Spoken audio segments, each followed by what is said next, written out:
విశాఖలో మంత్రి గుడివాడ అమర్నాథ్ చిత్రపటాన్ని గుడ్లతో కొట్టారు టీఎన్ఎస్ఎఫ్ కార్యకర్తలు. టీడీపీ అధినేత చంద్రబాబు నారా లోకేష్ పై మంత్రి అమర్నాథ్ చేసిన వ్యాఖ్యలను తీవ్రంగా ఖండించారు.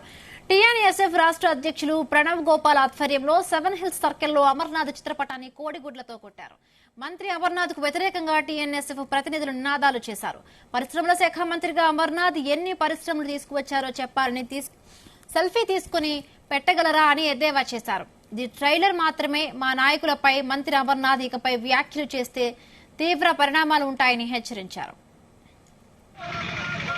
గౌరవనీయులు శ్రీ నారా చంద్రబాబు నాయుడు గారు జాతీయ ప్రధాన కార్యదర్శి నారా లోకేష్ గారిపై ఏదైతే మాటలు మాట్లాడారో దాన్ని టీఎన్ఎస్ఎఫ్ తీవ్రంగా ఖండిస్తుంది.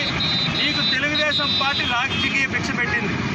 నువ్వు రాజకీయ వనమాలు నేర్చుకుంది తెలుగుదేశం పార్టీలో. అలాంటి తెలుగుదేశం పార్టీ అధినాయకుడిపై ఇష్టానుసారంగా మాట్లాడితే కనుక ఇది ట్రైలర్ మాట్లాడుతున్నా. 2024లో నీ గుడ్డు పగులుద్దని కూడా మూలంగా తెలియజేస్తున్నావు. నువ్వు ఐటీ శాఖ మంత్రిగా ఉండి ఎన్ని పెట్టుబడులు తీసుకొచ్చావు? 5 సంవత్సరాల్లో ఎన్ని పెట్టుబడులు తీసుకొచ్చావు ఐటీ శాఖ మంత్రిగా ఉండి? ఏదైతే సర్క్యూట్ హౌస్లో అనేకసార్లు ప్రెస్ మీట్లు పెట్టి హెచ్సిఎల్ కానివ్వండి, ఐబిఎన్, అదేవిధంగా ఇన్ఫోసిస్ అనేక పెట్టుబడులు తీసుకొచ్చి అనేక సార్లు పెట్టావు. నువ్వు 24 గంటల్లోగా ఏదైతే నువ్వు పెట్టుబడులు తీసుకొచ్చావో నీ యొక్క కంపెనీల దగ్గరికి వెళ్ళి నువ్వు సెల్ఫీ తీసుకొని నువ్వు పెట్టగలవని అంటున్నా. నువ్వు లోకేష్ గారి మీద ఇష్టానుసారంగా మాట్లాడితే కనుక ఊరికే పరిస్థితి లేదు. ఈరోజు ప్యాకెట్లో జోకర్ ఏ విధంగా ఉంటుందో ఈరోజు వైఎస్ఆర్సీపీ పార్టీలో నువ్వు ఒక పెద్ద బ్రోకర్వే.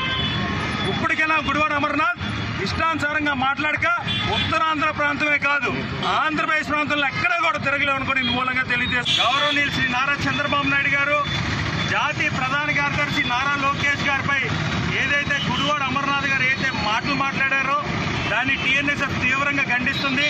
నీకు తెలుగుదేశం పార్టీ రాజకీయ భిక్ష పెట్టింది. నువ్వు రాజకీయ వనమాలు నేర్చుకుంది తెలుగుదేశం పార్టీలో. అలాంటి తెలుగుదేశం పార్టీ అధినాయకుడిపై ఇష్టానుసారంగా మాట్లాడితే కనుక ఇది ట్రైలర్ మాట్లాడుతున్నా. 2024లో నీ గుడ్డు పగులుద్దని కూడా మూలంగా తెలియజేస్తున్నావు. నువ్వు ఐటీ శాఖ మంత్రిగా ఉండి ఎన్ని పెట్టుబడులు తీసుకొచ్చావు? 5 సంవత్సరాల్లో ఎన్ని పెట్టుబడులు తీసుకొచ్చావు ఐటీ శాఖ మంత్రిగా ఉండి? ఏదైతే సర్క్యూట్ హౌస్లో అనేక